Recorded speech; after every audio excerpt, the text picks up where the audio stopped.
जी पंढरीची वारी, पंढरपूरची वारी ज्याला आपण म्हणतो, लाखो करोडो वारकरी पंढरपूरच्या दिशेने कधीच रवाना झालेले आहेत. अनेक अनेक दिंड्या या पंढरपूरकडे सुरू झालेल्या आहेत, गेलेल्या आहेत. ठिकठिकाणी लोक त्यांचं स्वागत करत आहेत. अनेक राजकीय नेते, पुढारी, सर्वसामान्य कार्यकर्ते, भाविक हे त्या वारीमध्ये जात असतात. आणि असं असताना एक नवीनच प्रकार हा समोर आलेला आहे. आणि हा प्रकार म्हणजे काही अर्बन नक्षलाइट हे या वारीमध्ये घुसलेले आहेत. हे मी ऐकीव नाही तर काही सबळ पुरावे वर्तमानपत्रांच्या माध्यमातून माझ्यापर्यंत पोहोचलेले आहे. हा विषय विधान परिषदेमध्ये पॉइंट ऑफ इन्फॉर्मेशनच्या माध्यमातून मी आज उपस्थित केला. त्यावेळी माननीय उपमुख्यमंत्री आदरणीय एकनाथजी शिंदे त्या ठिकाणी उपस्थित होते. या पॉइंट ऑफ इन्फॉर्मेशनच्या माध्यमातून मी असा मुद्दा मांडला की या पवित्र वारीमध्ये काही लोक असे घुसलेले आहेत आणि ते देवाला मानत नाहीत, धर्माला मानत नाहीत. ते ठीक आहे, तो त्यांचा अधिकार आहे. परंतु हे असे लोक वारीमध्ये घुसलेत, ते हिंदू धर्माबद्दल, या वारीबद्दल अपप्रचार करत आहेत आणि लोकांचा बुद्धिभेद करत आहेत. खर तर वारीमध्ये विठ्ठलाचे भक्त मोठ्या संख्येने जातात. अनेक किलोमीटर पायी चालत जातात.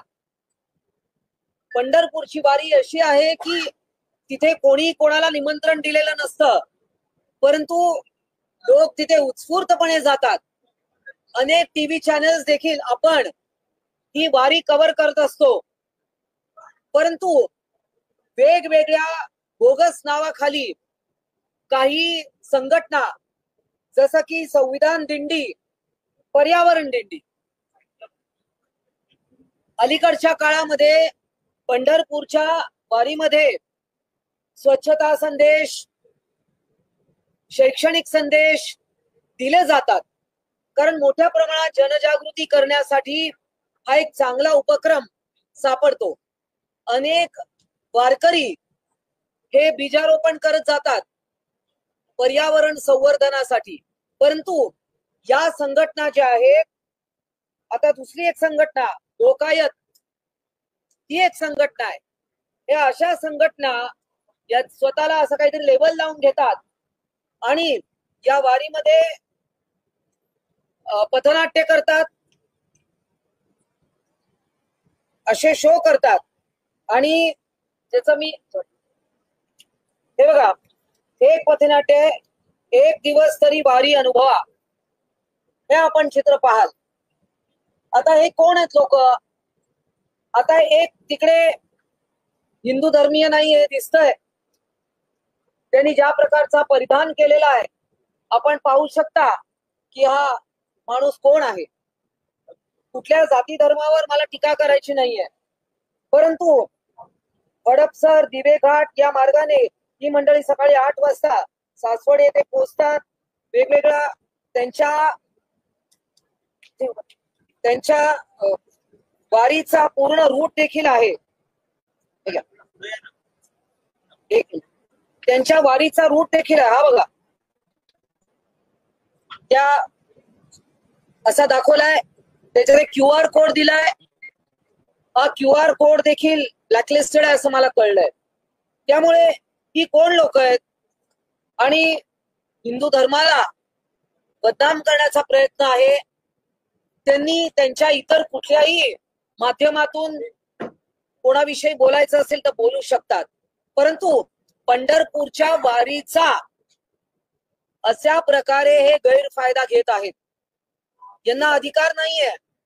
आता अजून काही चित्र बघाल तर यांनी डोक्यावर संविधानाचं पुस्तक घेत आहेत. आता मला सांगा, अनेक महिला वारकरी आपण पाहतो की माथ्यावर तुळशीचं रोप असलेली कुंडी हे घेऊन, एक चित्र आहे की ज्याच्यामध्ये आपण पाहाल की तुळशीच्या रोपाऐवजी संविधान घेतलेलं आहे. आता तुम्हाला संविधानाचा प्रचार प्रसार करायचा करू शकता. आम्ही पण संविधान मानतो आणि संविधानाच्या माध्यमातूनच याचं सभागृह चालू आहे. परंतु पंढरपूरच्या वारी मध्ये अनेक वारकरी महिला तुळशीचं रोप कुंडी घेऊन चालतात, अनेक किलोमीटर चालतात. या वारी हा एक धार्मिक विषय. इतर कुठल्या गोष्टीचा प्रचार प्रसार करायचा असेल तर तुम्ही त्याचा वेगळा उपयोग करू शकता. ते चित्र फक्त काढू. आता एक बघा, याच्यात मुख्यमंत्री साहेबांना निवेदन गेलेलं आहे. काही वारकरी संघटना मुख्यमंत्र्यांना भेटल्या आणि मुख्यमंत्र्यांनी आश्वासन दिलं की यांचा आम्ही बंदोबस्त करू. तर आम्ही मुख्यमंत्र्यांना विनंती करतोय की या सगळ्या लोकांना आळा घाला. आता त्याच्यात काही लोक बघा आहेत, पुणे ATSनी पकडलेली लोक आहेत. UAPA कायद्याअंतर्गत, IPCच्या कलमाअंतर्गत 2010 पासून 11 पासून यांच्यावर गुन्हे नोंद आहेत. तर असे लोक जे बेलवर आहेत, जे जामिनावर आहेत, ते सुद्धा या प्रकारच्या वारीमध्ये घुसलेले आहेत आणि हिंदू धर्माला बदनाम करतायत. काही गोंदियाची लोक आहेत, चंद्रपूरची आहेत. अंधश्रद्धा निर्मूलनाच्या नावाखाली आम्ही श्रद्धावादी आहोत, आम्ही अंधश्रद्धावादी नाही. परंतु अशा पद्धतीने धर्माला बदनाम करायचं, वारीला बदनाम करायचं, अशी हिंमत ही सगळी मंडळी करत आहेत. आणि म्हणून आमचा या गोष्टीवर आक्षेप आहे. पॉइंट ऑफ इन्फॉर्मेशनच्या माध्यमातून मी हा मुद्दा आज सभागृहाच्या पटलावर आणलेला आहे.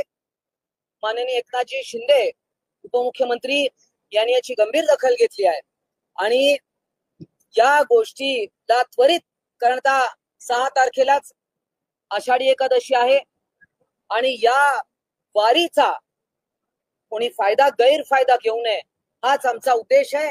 की अशी कोण मंडळी असतील तर त्यांच्यावर त्वरित ऍक्शन घेतली पाहिजे. हा फोटो बघा. आता महिला संविधानाचं पुस्तक डोक्यावर घेत आहेत. वारीमध्ये तुळशीचं रोप घेऊन आम्ही चालतो, हा कुठला प्रकार आहे? म्हणजे हीच ती लोक आहेत की जेव्हा त्यांनी मागच्या एप्रिल महिन्यामध्ये फेक नेरेटिव्ह पसरवलं, संविधानाच्या नावाखाली फेक नेरेटिव्ह पसरवलं, हीच तर ती लोक नाही आहेत ना, असा प्रश्न आम्ही विचारतो.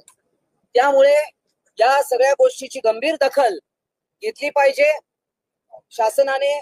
तसं उपमुख्यमंत्री आणि दोन्ही उपमुख्यमंत्री आणि मुख्यमंत्री यांच्याकडे हा विषय पोहोचलेला आहे. ते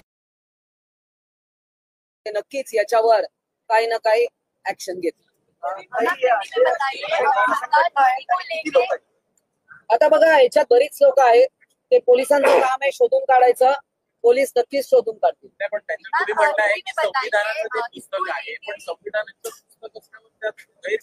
नाही, ऐका, मला एक सांगा, आपण पंढरपूरची वारी हा एक धार्मिक विषय वारकऱ्यांचा आहे.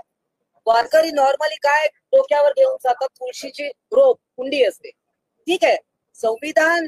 पण तुम्ही या वारीचा उपयोग अशा पद्धतीने तुम्ही करताय, पण तुम्ही काय बोलताय? लोकांचा बुद्धिभेद करताय,